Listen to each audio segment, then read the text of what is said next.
Welcome back. We have some news for you, so sit back and enjoy. Breaking news, the channel The Dancing Animals will be unable to produce videos for 3 weeks. We suggest that you watch their video. I hope that you can survive this time that I'm not able to produce videos, but good luck.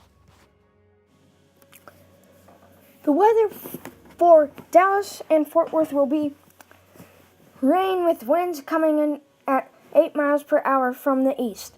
There is a humidity of 90%, and there will be a flash flood warning for Dallas and Fort Worth till 5:30 p.m.